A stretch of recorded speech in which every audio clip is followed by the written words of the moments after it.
지난주는 제가 여기서 없어서 다른 분이 설교를 하셨고, 다음 두 주는 수요일 날마다 우리 크리스마스 이브 또 송구영신예에서 이사해서 말씀을 강론하지 않게 되었습니다. 그래서 제가 진도를 쭉쭉 강의안은 미리 드렸지만 다음 주에 그 강의안을 나가지 않을 거기 때문에 오늘 요 지난 시간에 나누던 강의안의 뒷부분만 조금 더 정리를 하면서 끝내기로 하는데, 이제 33장 1절부터 6절까지 지난 시간에 좀 자세히 나눴는데, 그 내용을 좀 보충하면서 정리하겠습니다. 453페이지로 가겠습니다. 강의안 453페이지. 지난주에 이미 우리가 강의안을 살펴보던 453페이지. 그 윗부분은 이렇게 끝난 겁니다. 여호와를 경외함이 너의 보배니라. 아멘. 아멘.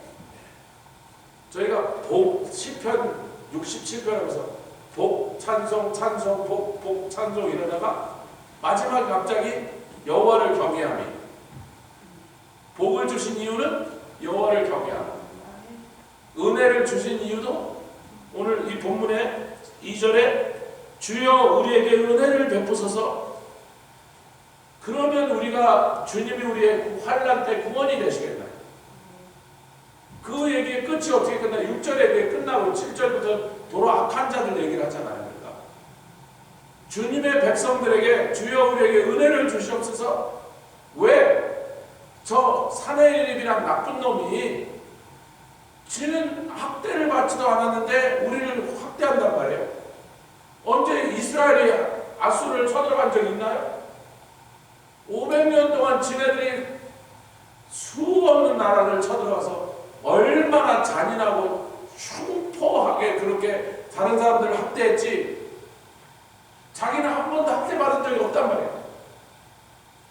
자기는 속임을 당하지 않았는데 유다에게 그래 은 300달란트 갖고 오고 금 300달란트 갖고 와.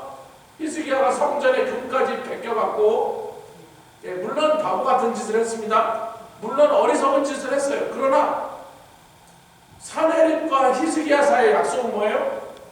네가 그걸 갖고 오면 우리 군대 물릴게. 이랬는데 그걸 받자마자 바로 총공격을 시작했단 말이에요. 그러니까 이 나쁜 놈들을 봐라. 이 악한 자들을 봐라. 그들에게 가서 사정하지 말아라.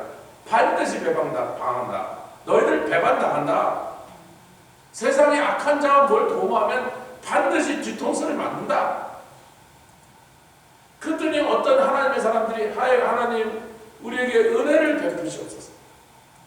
당신의 은혜가 아니라면 우리가 이 환난 중에 구원받을 수 없나이다. 아멘. 그걸 하나님이 기다리고 계시다.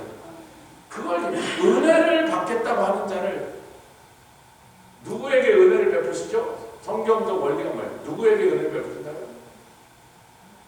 겸손한 자에게. 이렇게 성경 겸손한 자에게 은혜를 베푸시고 교만한 자에게 멸망을 주는. 그 하나님께 와서 겸손한 사람은 은혜를 달라고 해요. 아멘. 은혜가 부족하면, 은혜를 원하면, 받은 은혜 위에 은혜를 더 원하면 겸손하게 해서 하나님 저 좀 은혜 좀 주시면 안 되나요? 그럼 겸손한 자에게 은혜를 주신다고 했잖아요. 그러니까 우리가 겸손한 태도로 은혜를 구하는 것을 하나님 기뻐하신다. 그랬더니 아침마다 우리의 팔이 되시고 환난 때 우리의 구원이 되셔서 은혜를 베푸시더라. 하나님이 일어나신단 말이야. 내가 이제 일어나랴. 내가 이게 나를 높이며 지극히 나를 높여서 감히 하나님이 안 계시는 것처럼 까불고 진의 헛된 우상, 그 더러운 가증한 우상들을 의지하여 내 이름을 회방하는 자들을 내가 일어나서 징벌하고 혼내리라. 그러나 내가 내 백성에게 복을 베풀고 하면, 은혜를 베풀고 구원을 베푸는 것은 그들로 경외케 하는 거예요. 이게 6절에서 그렇게 마무리를 지었던 것입니다. 할렐루야. 네. 그 7절에 다시 이제 적군 얘기를 한다. 그들의 용사가 밖에서 부르짖으며 그들에게 가서 평화 조약을 맺으려고 조공을 들고 나갔던 사신들이 슬피 곡하며, 왜?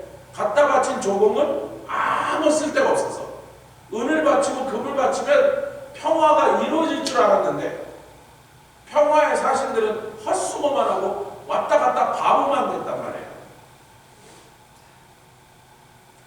그걸로 된다 안 된다? 사망과 맹약하지 말고 음부와 언약하지 말란 말이에요.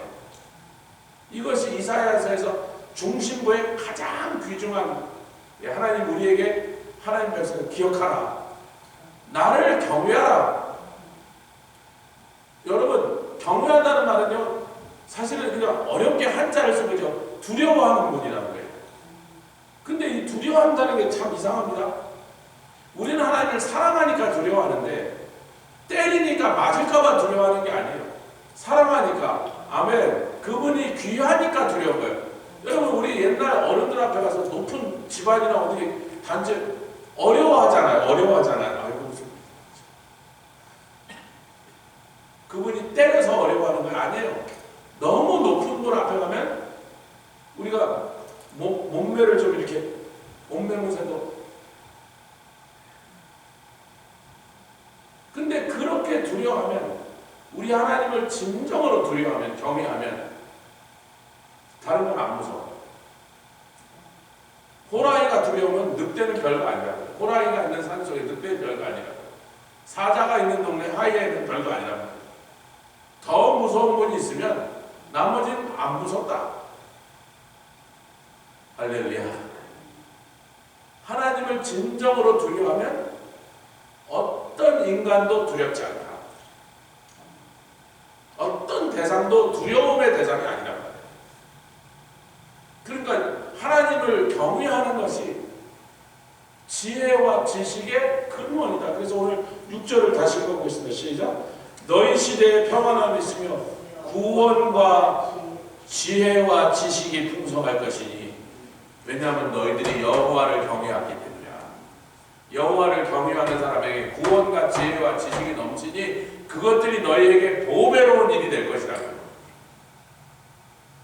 아멘. 그리고 7절로 넘어간 거예요. 그런데 밖에서는 용사가 부르짖으며 평화의 사슴들이 솔피고 가며 대로가 황폐하고 행인이 끝이며, 이제 나쁜 일이 다 일어난 거예요. 이 땅에 막 흉흉한 전쟁과 살육과, 그래서 백성들이 막 전쟁과, 아침에 일어나도 두려워하고 밤에 잘 때도 두려워하고. 9절에 계속되죠. 땅이 슬퍼하고 선자면 레바논은 부끄러워 마르고. 여러분, 세계에서 제일 비싼 나무들이 대한민국보다 더 넓은 땅에 빽빽하게, 그 나무 한 그루, 백향목 한 그루가 몇천 불짜리입니다. 제가 이번에 시애틀에 갔더니, 시애틀에 그렇게 나무의 90%가 침엽수예요. 침엽수. 상록수란 말이에요. 이게 이파리가 넓은 게 아니고. 저는 옛날에 시애틀 같이 맨날 총회할 때 2번 갔는데, 총회 그 교회 건물 안만 밖에 구경을 못 해갖고 이번에 처음으로 이제 바깥을 좀 봤는데, 근데 그 침엽수가 굉장히 목재로 좋은 것이기 때문에 툭하면 트럭이 지나가는데, 그 아름드리 나무를 잘라서 이 정도에서 이 정도 되는데 트럭 뒤에까지 끝까지 튀어나오는 그 뭐 한 몇십 개 짜는 트럭들이 툭하면 지나갑니다. 그 나무가 굉장히 비싼 나무예요. 침엽수가 똑바로 올라가기 때문에, 그렇게 길고 고든 나무가 드물기 때문에, 거기다 레바논의 나무는 물에 썩지도 않고 벌레가 먹지도 않고 향나무니까 향이 나고, 그래서 너무나 궁전이나 성전이라는 아름다운 건물을 짓는 데만 쓰는 나무란 말이에요.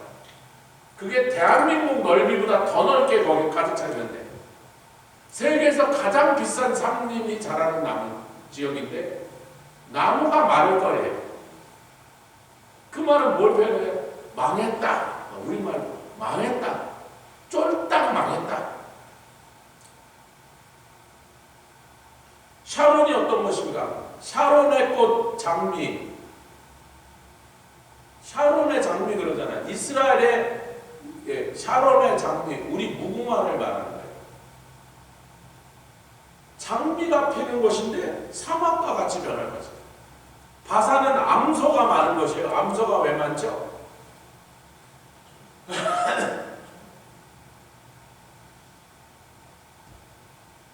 암소가 왜 많아요? 암소가 왜? 수소가 많으니까 아니 풀이 많으니까. 바산에는 그렇게 소들이 잘 자라는 아름다운 목초지가 있는 곳이야.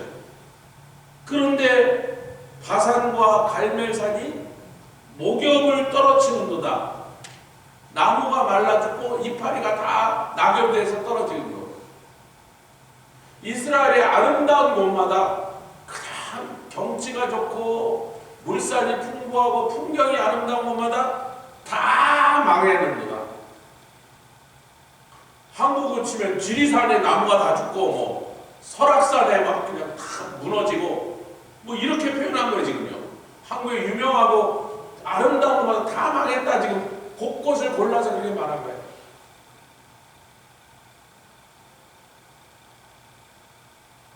그런데 그런 상태가 되었을 때 하나님께서 내가 일어나겠다. 아멘. 이게 아수르가 공격할 때만 그런 게 아니라 마지막 날 적그리스도가 다시 한번 온 이스라엘을 초토화를 시키면서 올 때도 하나님이 그때도 내가 또 그렇게 하겠다는 그 예수를 우리에게 지금 주고 계십니다. 할렐루야. 앞으로 이런 일이 반드시 일어날 것인데 제가 나눠드린 강의 안에요. 여러분 이 뒷부분을 보시면 어디서부터 보시면 되냐면요.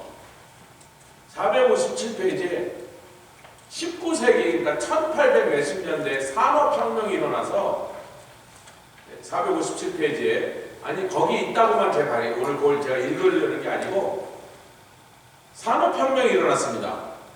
옛날에는 사람이 직접 요만한 옷감을 하나 자르면 2, 3주가 걸렸는데 기계가 그냥 몇십 분 만에 그만큼을 짜내니까 갑자기 모든 생활이 풍성해진 거야. 전기가 들어오기 시작하고요.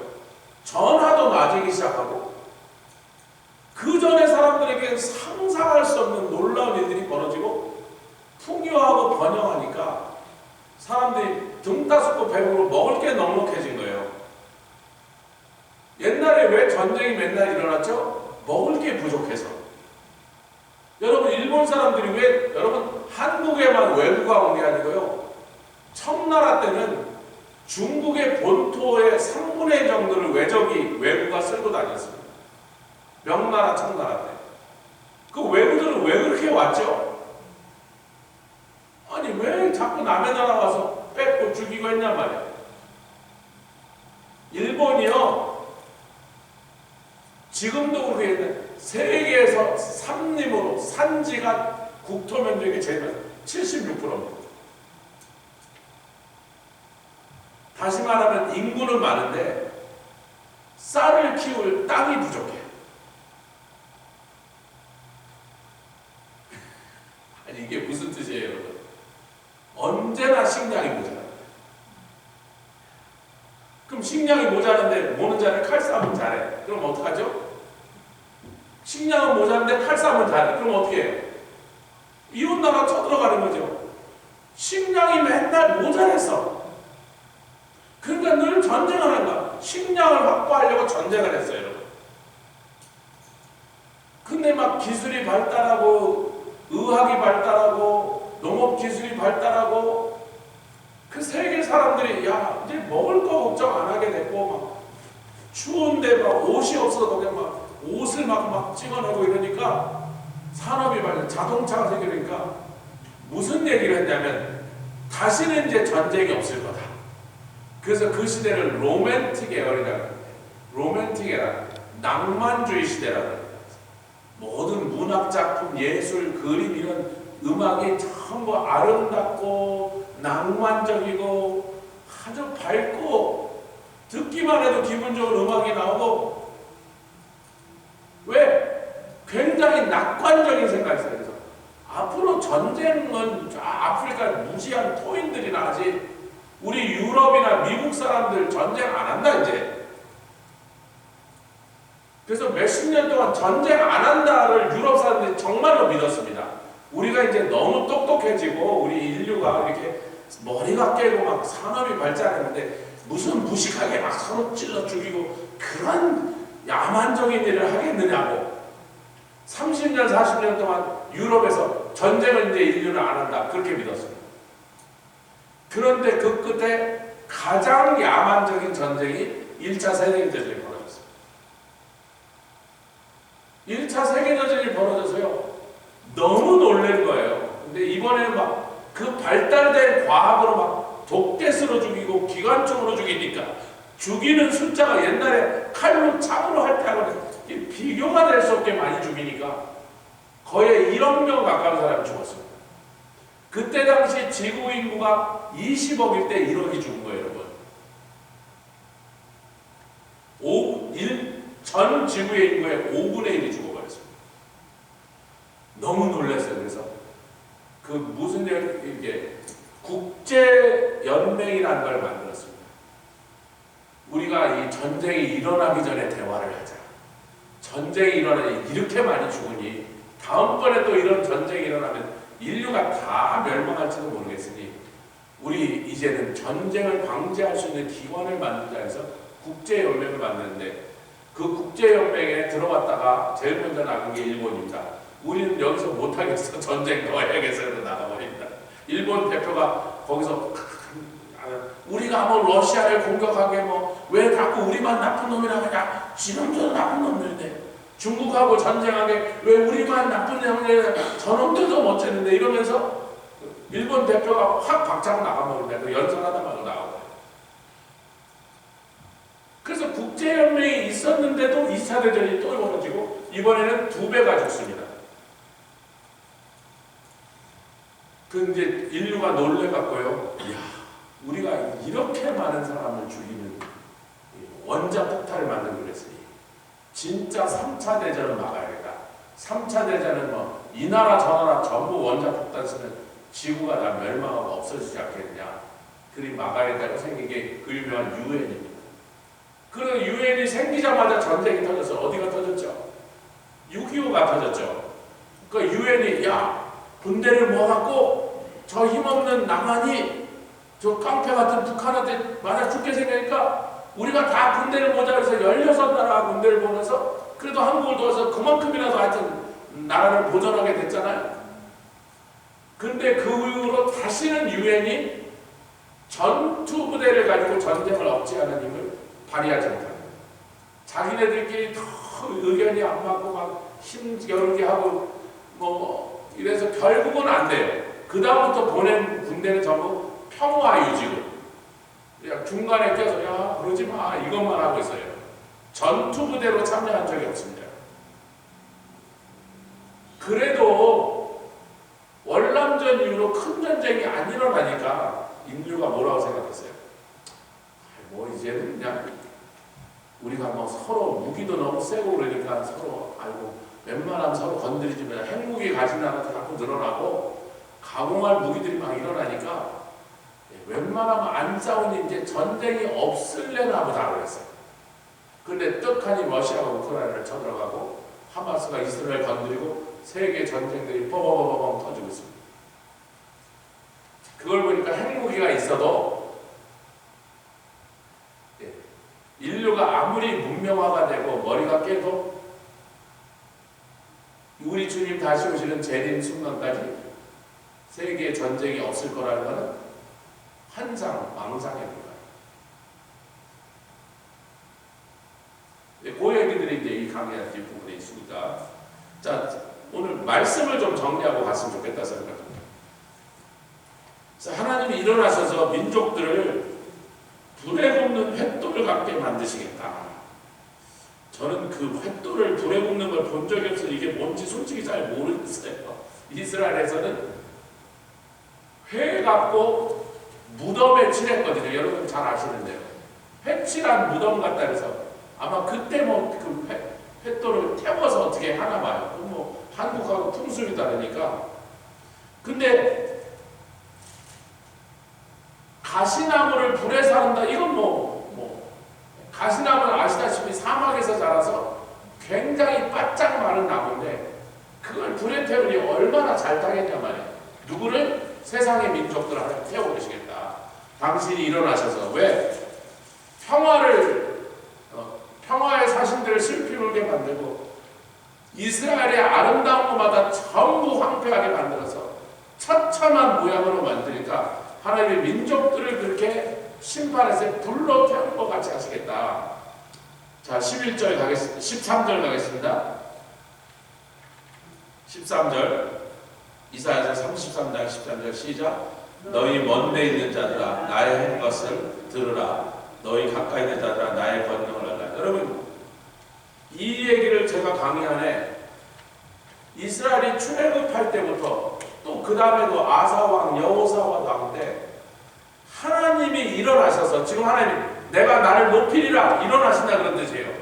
내가 여태까지 내 백성을 괴롭힌 걸 내가 방관하는 것처럼 너희들이 그래도 내가 아무것도 안 하니까 너희들이 내가 아무것도 할 수 없는 신인 줄 알고 있는데 내가 일어나겠다는데, 옛날에 출애굽할 때부터 홍해를 건너고 광야를 건너서 아말렉을 깨고 이런 것들을, 여리고를 깨고 아이성을 깨고 이런 것들을 주변에 있는 나라에 듣고 들은 다음에 더 전전긍긍한 얘기들을 제가 강의 안에다 다 여러분들에게 이렇게 찍어놨습니다. 뭐 수고롭게 찍었는데 안 읽어오셨는지 모르겠지만 그건 여러분 사정이시고 이렇게 제가 찍어오지 않아도 여러분이 알고 있는 내용이니까, 성경에 다 밝혀진 사실들이니까. 근데 중요한 게 뭐예요? 오늘 이 13절의 말씀과 너희 먼데 있는 자들아, 내가 이렇게 내 백성을 구원하게 일어나서 내 백성을 괴롭히는 자들을 박살내버린 걸 들어두는 게 좋을 걸 그런 거예요. 뭐예요 이게? 그 뭐예요? 내 새끼 건드리기만 해봐 이런 얘기잖아요. 지금 우리 식으로 내 새끼 건드리기만 해봐. 지난번에 내 새끼를, 내 자녀를 괴롭힌, 내 백성을 괴롭힌 놈들을 내가 어떻게 했는지 그걸 경고 삼아 잘 듣는 게 좋을걸? 그게 말합니다. 여러분 강의안을 보겠습니다.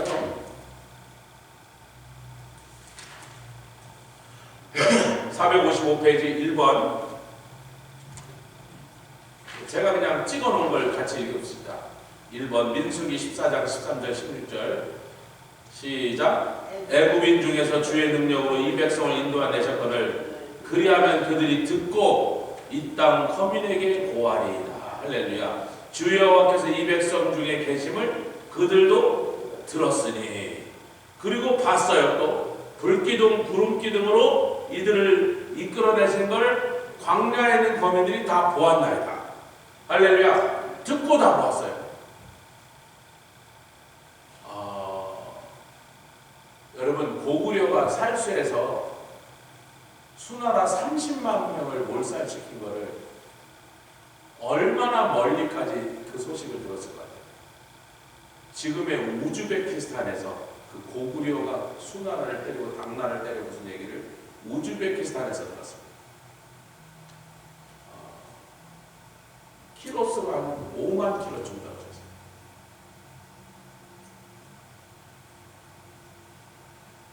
그러니까 한 나라가 거대한 세력이 누군가에게 박살이 나면요, 그 소식이 전 세계 CNN이 없어도 다 퍼졌다니까요. 물론 한 1년 걸리지 거기까지 가는데 다 들어요. 다 알아.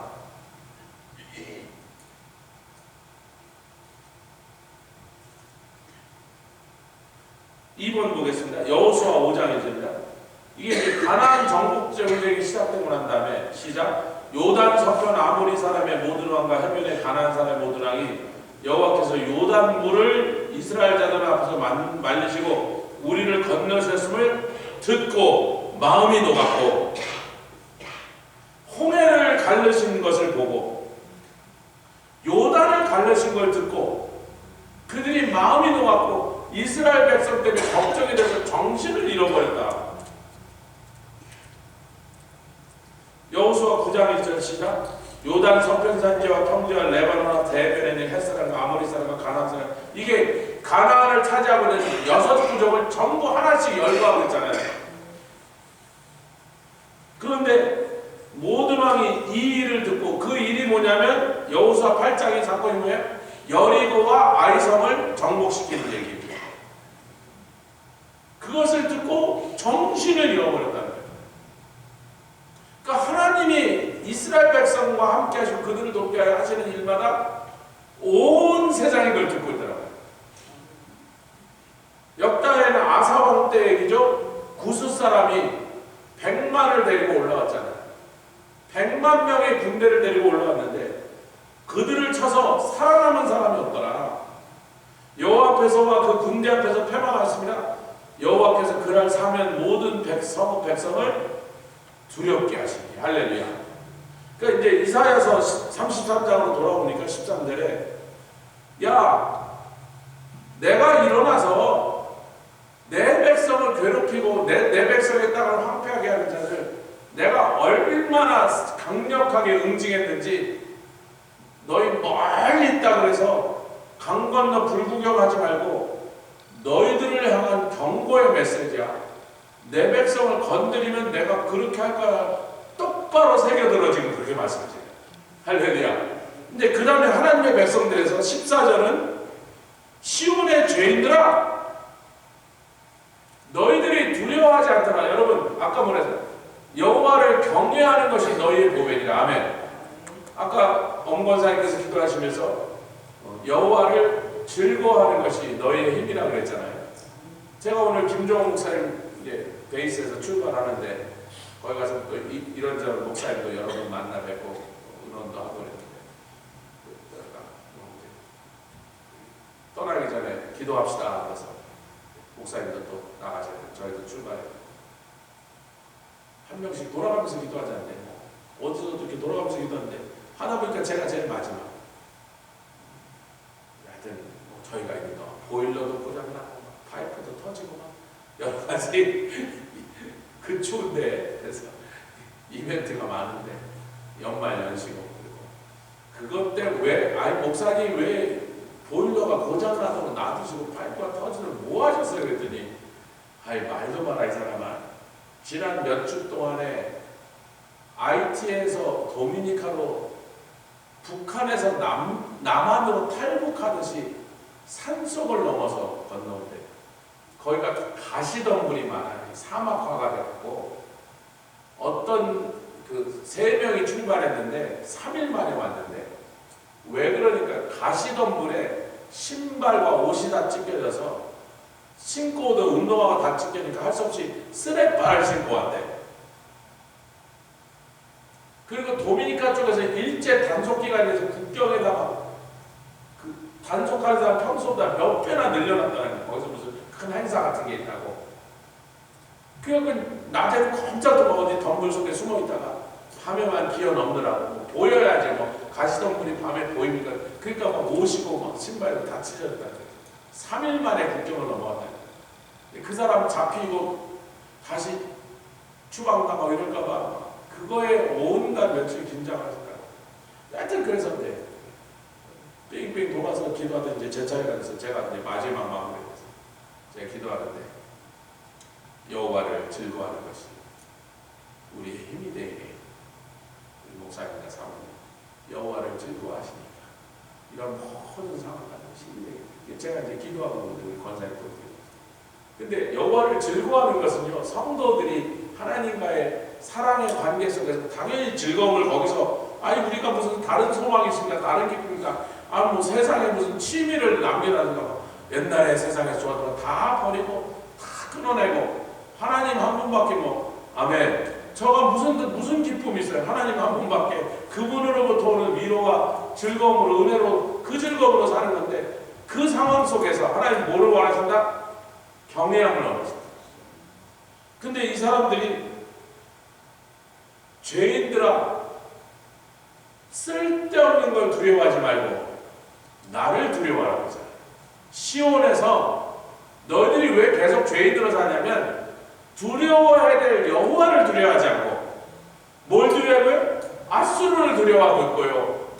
오늘날 불경기를 두려워하고 있고요. AI 때문에 짬 잃어버릴까 두려워하고요. 암 걸릴까봐 두려워하고 있고요.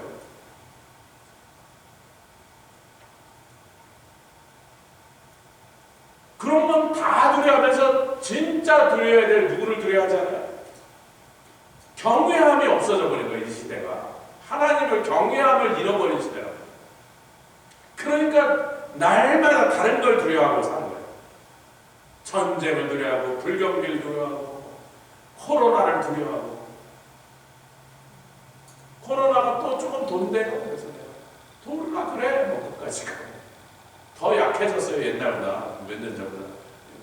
독감이나 코로나나 증상이 잘 헷갈린데, 독감인가 코로나, 검사하면 어떤 사람 코로나고 어떤 사람은 독감이에요. 뭐 아무도 안 죽어요. 걱정하지 마세요. 우리 교회도 그렇고 뉴욕도 가니까 사망 콜록콜록 여기저기 가면 콜록콜록 그런 거 두려워할 필요가 없습니다. 제대로 두려워할 대상, 우리 주님을 두려워하는 경외함 속에서. 할렐루야. 그게 우리의 보배라니까요. 이 말씀이 얼마나 기쁘고 귀한지 제가 지난 2주 동안 계속 이 말씀을 제일, 여호와를 경외함이 너희 보배라. 그러면 구원도 지혜도 지식도 풍성하리라. 지혜가 풍성하니까 지혜로운 일을 하고, 지식이 넘치니까 지식에 넘치는 데서 뭔가 이득되는 일을 할 수 있고, 하나님의 구원해 주시고 보호해 주시니까 아무 염려 없고. 할렐루야. 그래서 이 사람들이 그런데요, 경건치 아니한 들이 떨며 이르기를, 하나님을 두려워하는데 이렇게 말해요. 우리는 하나님과 함께 할 수 없다. 우리는 죄인이니까. 얼핏 들으면 굉장히 겸손하고요, 정직한 것 같은데요. 그러니까 하나님처럼 거룩한 삼키는 불이 되신 분과 우리는 같이 우리 타 죽으니까, 하나님과 함께 가까이서 지내는 건 우리 같은 죄인들에게 불가능하니 우리는 계속 죄인으로 살고,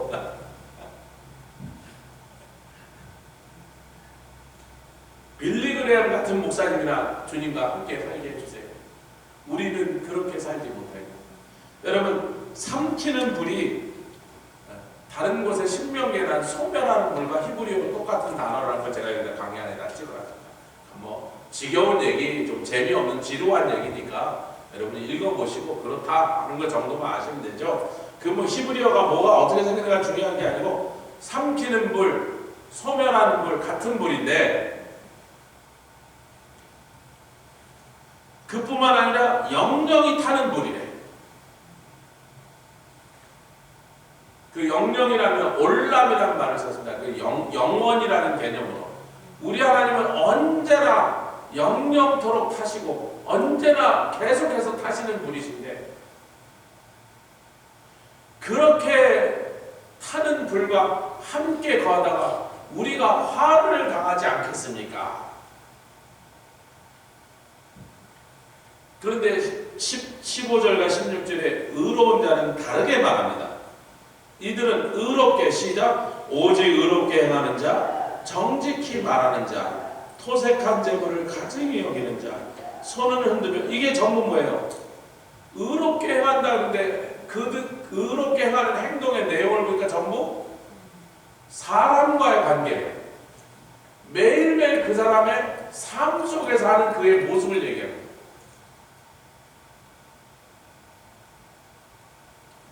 미가서 6장 6절, 인자야, 천천에 만만의 강수 같은 기름을 갖고 온다고 내가 그걸 기뻐하겠냐? 네 마다들을 잡아서 나한테 제물로 드린다고 내가 그걸 받겠느냐? 인자야, 사람아, 내가 기뻐하는 게 뭔지 말하니? 겸손히 여호와와 동행하라. 아까 좀 전에 뭐라 했어요? 그분은 삼키는 불이시니, 영영이 타는 불이시니 우리가 어떻게 그분과 거하겠나이까? 우리 하나님은 분명히 반드시 내가 기뻐하는 게 뭔지 내가 가르쳐줄게. 네가 겸손히 나랑 함께. 여러분, 겸손히 해야 될 필요는 뭐죠? 우리가 하나님과 동행할 만큼 거룩하지 못해. 아멘. 우리가 하나님과 감히 어떻게 나란히 서서 걸어갈 수 있는 그런 주제가 아니란 말이에요. 우리는 그런 존재가 아니란 말이에요. 아멘. 그거를 잘 알고 있다는 거예요. 미가서 6장 6절을 보겠습니다. 제가 그냥 얘기하니까 멍하니 들으시는 분이 계시는 것 같아서. 미가서 6장 6절. 그러니까 겸손히 여호와와 함께 동행하라 하고서는 그 다음에 하시는 말씀이 중요한 거거든요.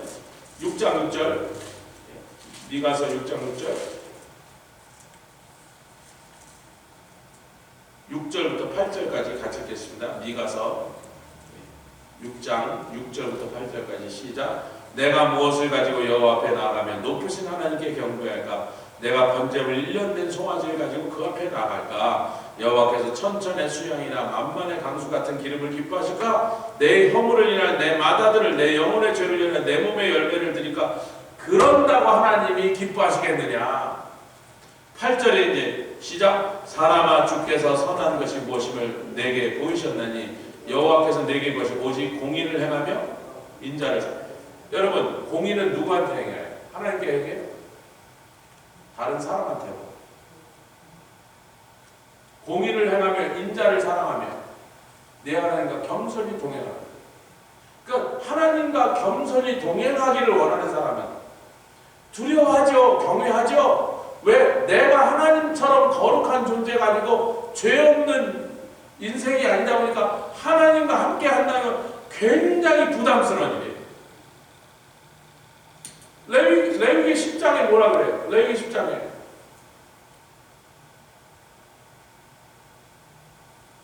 나답과 아비후가 잘못된 불을 하나님께 드렸어요. 그래서 하늘에서 불이 내려와서 그들을 태워 죽입니다. 그랬더니 모세가 그 아버지 아론 보고 슬퍼하지 말고 곡하지 말고 그러면서 말해요. 내가 가까이 있는 자에게 거룩을 요구한다. 하나님을 경외하는데 가까이 오래요. 소멸하는 불과 함께 있어야 되는데 영영이 타시는 분과 같이 다녀야 되는데 그것이 선한 것이라고 지금 가까이 오라는데 그게 굉장히 두렵고 아주 불편하고 부담스러운 일이란 말이에요. 왜? 거룩을 요구하시니까.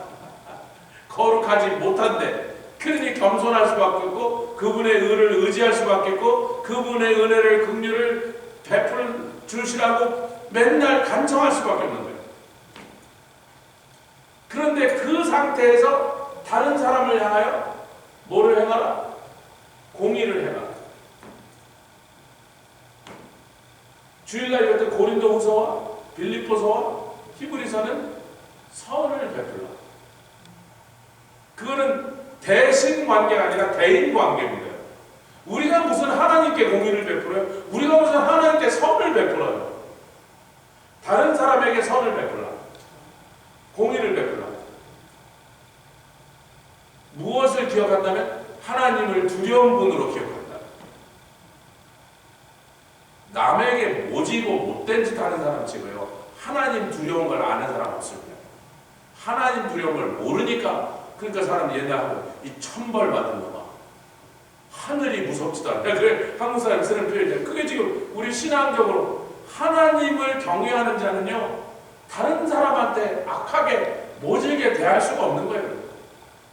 근데 남을 그렇게 아프게 하고 모질게 대하고 악하게 대하는 사람 치고 하나님 무서운 것을 기억하시는 사람 없다는 거예요. 하늘이 무섭지 않느냐 이거 막 그런단 말이에요. 하늘이 무섭지 않은 거예요 이놈이. 이 사람이.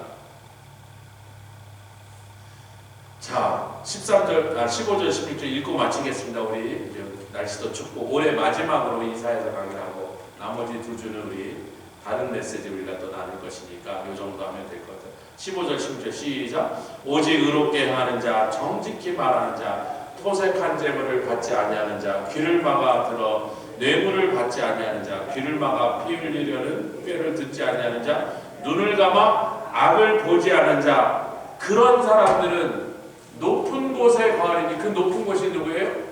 당신이 계십니다. 왜? 그 앞에 뭐라 그랬어요? 10절에 여호와께서 가라사대 내가 이제 이러면 내가 이제 나를 높이며 내가 이제 지극히 높이 이르니 내가 있는 곳에 거하게 하리라. 아멘. 그래서 내가 너에게 견고한 바위가 되어주리라. 다윗이 시편 18편에서 노래합니다. 나의 힘이 되신 여호와, 나의 산성이시고 요새시고 피할 바위 되신 하나님, 내가 그렇게 해줄게.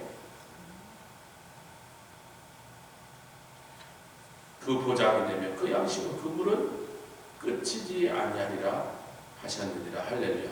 여기까지는 그 이사야가 선포한 그 당시에 아수르와 또 그 아수르로 대표되는 하나님의 백성을 공격하다 덤벼드는 여러 악한 세력들에 대한 말씀이었지만 17절에 바로 너의 눈은 그 영광 중에 The King in Glory라고 딱 얘기할 때 예수님의 초림입니까? 재림입니까? 재림입니다.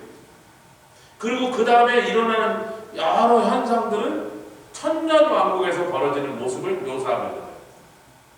그럼 왜 초림에 대해서는 그냥 한 왕이 의로 통치하리라 그래놓고 이번엔 영광 중에 오시는 그 왕 그렇게 말하는데 한 왕이라고 말할 때는 예수님의 이름을 알지 못하는 상태, 예수님의 이름을 아직 주실 수 없는 상태에서 그렇게 애매모호한 표현을 쓰셨다. 그리고 예수님이 오셨는데 의로 통치할 왕이 오셨는데 아무도 그분을 왕으로 받아들이지 않고 왕으로 모시지 않았기 때문에 실제로 그분이 이 땅에서는 왕의 권위를 행사하지 못하셨던 거죠. 오히려 십자가를 못 박혀 죄인으로 돌아가셨던 거죠. 그런데 영광 중에 오시는 왕은 재림하시는 예수님이 모든 하늘과 땅의 권세를 다 그 어깨 위에 두시고 와서 철장으로 만국을 다스리시면서 아멘. 적그리스도의 세력을 때려부수고 마귀를 무적에게 던지시면서 영광 중에 오시는 왕 재림을 얘기합니다. 갑자기 얘기가 예수님의 초림에서부터 재림으로 탁 건너뛰어버려요. 그 기간이 2000년이 넘었는데 뭐 이게 예언의 성격상 이런 일들이 예언서에서는 굉장히 흔하게 우리가 만날 수 있는 거다. 성경 해석상의 원리로 볼 때 초림과 재림이 마치 한 사건인 것처럼 설명하고 있지만 앞부분은 초림 얘기 혹은 초림도 되기 전에 하나님의 백성들이 지나가는 역사라면 뒷부분 같은 30장의 뒷부분은 재림 얘기로 딱 건너뛰었다. 이렇게 우리가 성경 해석을 그렇게 하시고 오늘 나라들은 강의한도 한 2주 넘게 지나서 내년에 우리가 강론할 내용이니까 함께 집에서 좀 읽어오시고 숙지하시면 되겠습니다. 같이 기도하겠습니다. 주님 감사합니다. 2025년도 이사야서 강론으로 마지막 오늘 함께 나눴습니다. 예수님의 초림을 우리가 기뻐하며 기념하며 또 온 세상에 알리고 다니고 있는데 주님 또 속히 다시 오실 재림이 임박할 사오니 아버님의 그것을 예비하며 준비되게 해주시되 주님을 경외하는 것이 우리의 보배되게 하시고 우리가 부족하고 죄 많고 허물 많고 실수초성이라 할지라도 하나님 소멸하는 불, 그 불로 우리를 태워서 정결케 하시고 거룩케 하시고 순전한 믿음으로 주님 앞에 나타나도록 우리를 오히려 예배시키는 불이 오니 두려워 떨지 말고 주님과 함께 동행하며 온 세상 사람들에게 공의를 행하고 선을 행하는 우리 모두로 삼아서 우리를 통하여 우리 주의 놀라우신 구원 풍성하신 은총이 온 세상 사람들에게 쏟아 부어지게 하여 주시옵소서. 감사드리며 예수 그리스도의 귀하심으로 기도드렸사옵나이다. 아멘. 하늘에 계신